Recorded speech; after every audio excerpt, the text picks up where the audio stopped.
Assalamualaikum warahmatullahi wabarakatuh. Welcome back to Nadia Khan Online Academy. EDU 403 art craft and calligraphy की assignment number 1 है, जिसको हम आज जो है वो डिस्कस करेंगे। और इसका जो है हम क्वेश्चन देख लेते हैं। फर्स्ट ऑफ ऑल आपने जो है वो इसके इंस्ट्रक्शंस देख लेनी है।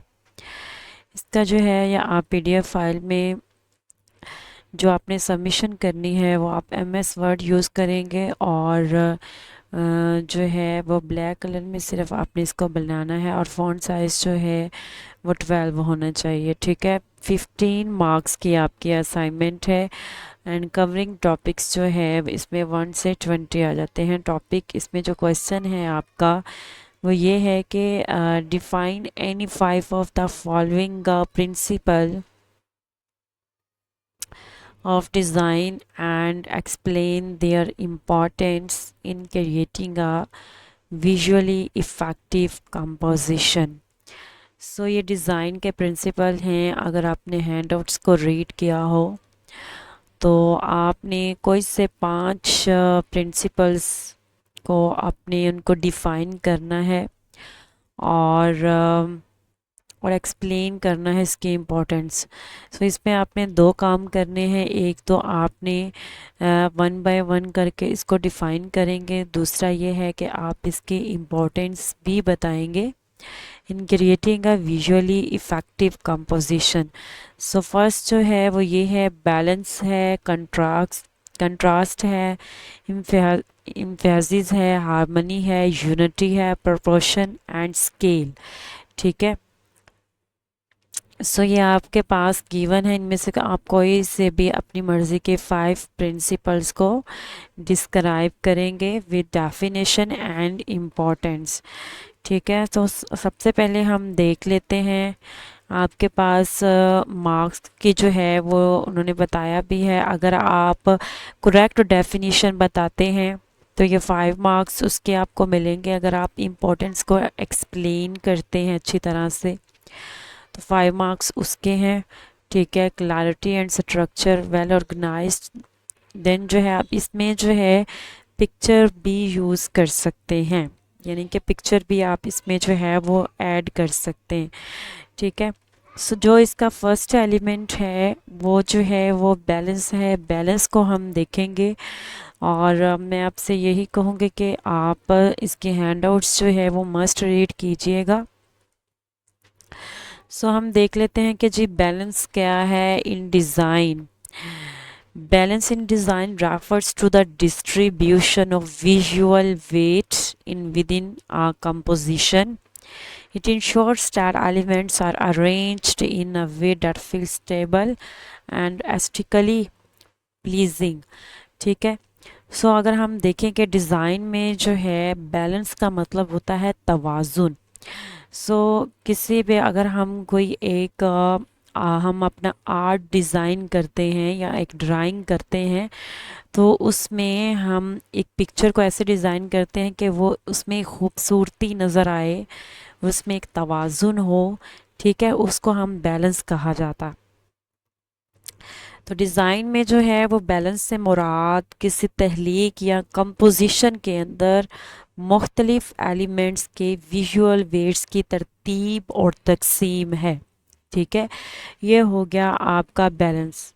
ठीक है, तो बैलेंस जो है वो इस बात को यकीनी बनाता है कि डिज़ाइन में तमाम अशिया इस तरह तरतीब दी गई हो कि वो देखने वालों के जो है वो स्टेबल जो है वो मतवाज़न एक जो हमने एक डिज़ाइन या ड्राइंग जो है वो क्रिएट की है उसमें स्टेबिलिटी हो। ठीक है, और उसमें अट्रैक्टिव जो है वो पेंटिंग की गई हो, एक खूबसूरती नज़र आए। सो इसको जो है हम बैलेंस कहते हैं। अब आपने बताना है इसकी इम्पोर्टेंस क्या है डिज़ाइन में।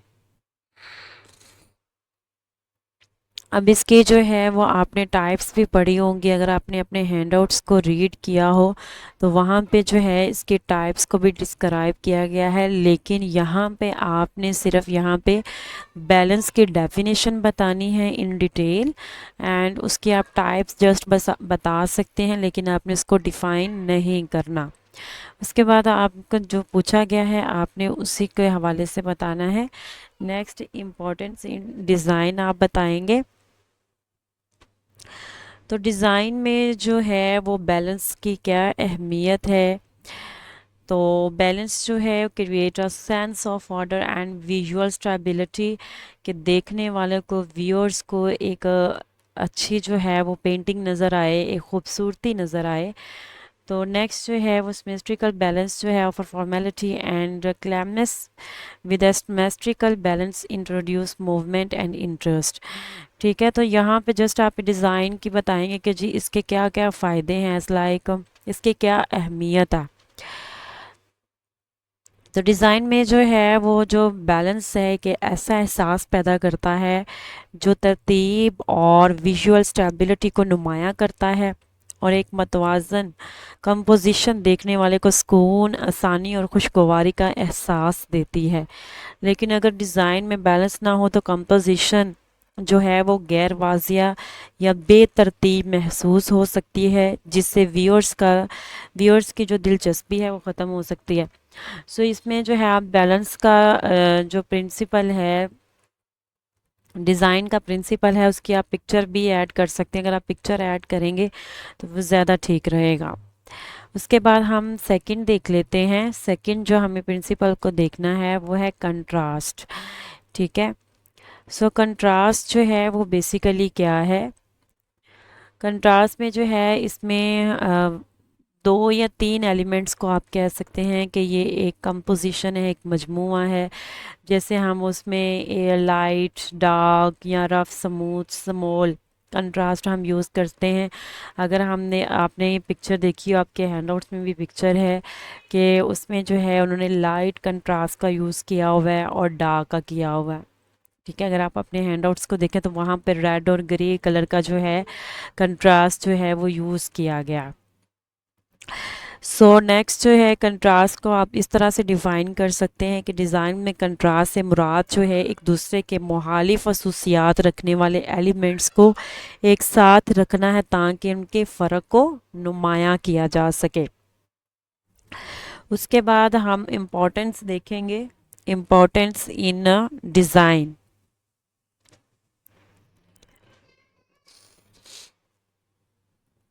तो कंट्रास्ट जो है ये किसके लिए ज़रूरी है, एक विजुअल इंटरेस्ट, व्यूअर के देखने वाले के इंटरेस्ट, दिलचस्पी को क्रिएट करना, गाइड करना, उसकी जो व्यूअर की अटेंशन है वो गेन करना, एंड इंश्योर रीडेबिलिटी।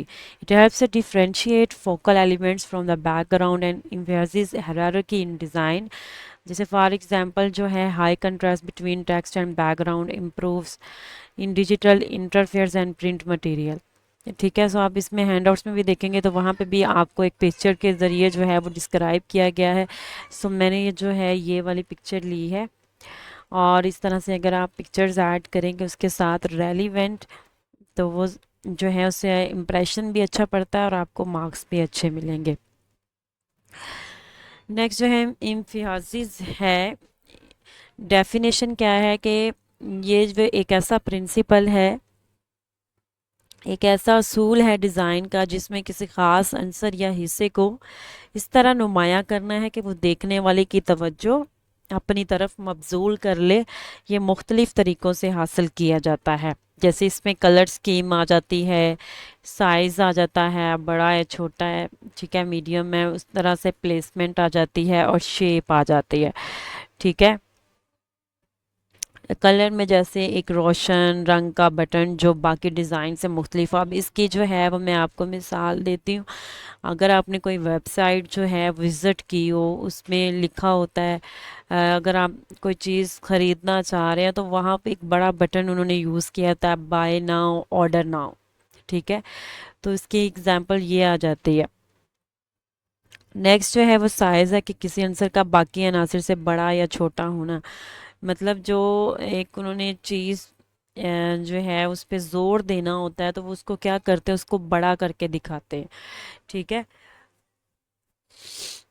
अच्छा, नेक्स्ट जो है, अब इसका मकसद क्या है कि ये एक फोकल पॉइंट बनाना है, यानी वो हिस्सा जो सबसे पहले नज़र आ रहे हैं वो मालूमात को उजागर करे। अब इसकी अहमियत को देख लेते हैं। अहमियत क्या है कि ये डिज़ाइन में जो है वो कई अहम किरदार अदा करता है, जैसे व्यूअर्स की अटेंशन गेन करना, देखने वाले की नज़र को सबसे अहम मालूमात या आंसर की तरफ ले जाता है, जैसे इश्तिहार में प्रोडक्ट का नाम या कॉल टू एक्शन बटन। ठीक है। उसके बाद हम नेक्स्ट देखते हैं जो हमारा फोर्थ प्रिंसिपल है डिज़ाइन का। अब इसमें भी मैंने ये वाला जो है वो ली हुई है, पिक्चर ऐड की हुई है। आप कोई भी पिक्चर जो है वो ऐड कर सकते हैं। नेक्स्ट जो है वो हार्मनी है। हार्मनी में जो है वो डिज़ाइन का जो है वो प्रिंसिपल है। इससे मुराद जो है वो मुख्तलिफ अनासर को इस अंदाज में जो है वो तरतीब देना है कि देखने वाले को एक जैसा यूनिटी हो, हम आहंगी का एहसास हो। और ये उस वक़्त हासिल होती है जब हम डिफरेंट कलर स्कीम को जो है उसको साथ जो है कम्बिनेशन करके यूज़ करते हैं। ये शेप्स हैं या टेक्सचर है, स्टाइल है। इसके अलावा जो है हमारा मकसद ये होता है कि मुख्तलिफ अनासर जो हैं वो एक दूसरे से जुड़े हों, महसूस हों, और डिज़ाइन जो है वो मजमूई तौर पर बैलेंस और खुशनुमा नज़र आए। अब जो है हम इसकी अहमियत देख लेते हैं कि अब इसके जो है डिज़ाइन में इम्पोर्टेंस क्या है। हार्मनी। अच्छा, नेक्स्ट जो है ये हार्मनी की जो है वो मैंने एक पिक्चर ऐड की हुई है। ठीक है। तो आप भी ऐड कर सकते हैं। तो इसके अब इम्पोर्टेंस क्या है, इम्पोर्टेंस आप जो है वो 3 या 4 पॉइंट्स में भी बता सकते हैं, पैराग्राफ में भी बता सकते हैं कि हार्मनी में डिज़ाइन को जैसे है पुरकशिश, मरबूत और आसान फहम बनाती है, और ये यकीनी बनाती है कि डिज़ाइन में शामिल हर एलिमेंट जो है वो एक दूसरे के साथ कुदरती अंदाज में जुड़ा हुआ महसूस हो। इससे कंपोजिशन में वहदत और मुकम्मल बनाता है। ठीक है। नेक्स्ट जो है इसका आप बता सकते हैं कि अगर डिज़ाइन में हार्मनी ना हो तो बहुत से गैर मुतलका या मुतजाद अनासिर एलिमेंट्स व्यूअर्स को उलझन में डाल सकते हैं, और हार्मनी जो है वो इन गैर ज़रूरी इंतजार को ख़त्म करके जो है वो डिज़ाइन को वाज़ेह और आरामदा बनाती है। नेक्स्ट जो है जो लास्ट प्रिंसिपल है, फिफ्थ प्रिंसिपल डिज़ाइन का, वो है प्रोपोर्शन एंड स्केल। सो ये क्या है, तनासुब इसे जो है वो उर्दू ज़ुबान में कहा जाता है, और इससे मुराद ये है कि ये मुख्तलिफ अनासिर एलिमेंट्स के आपस में साइज़ के ताल्लुक़ को कहते हैं, यानी एक चीज़ दूसरे के मुकाबले में कितनी बड़ी या छोटी है, और ये रिश्ता जो है वो डिज़ाइन में कैसा तासुर पैदा करता है। इसी तरह से अगर हम स्केल को डिफ़ाइन करें, पैमाने को डिफ़ाइन करें in design, in creativity and in art, craft, calligraphy, then जो है वो किसी आंसर का मजमूई साइज़ या ओवरऑल साइज़ है, जो या तो स्पेस के मुकाबले में या दीगर अनासर के मुकाबले में जांचा जाता है। ठीक है। सो आप इसको डिफ़ाइन करेंगे और इसकी जो है वो आप इम्पोर्टेंस बताएंगे। अ,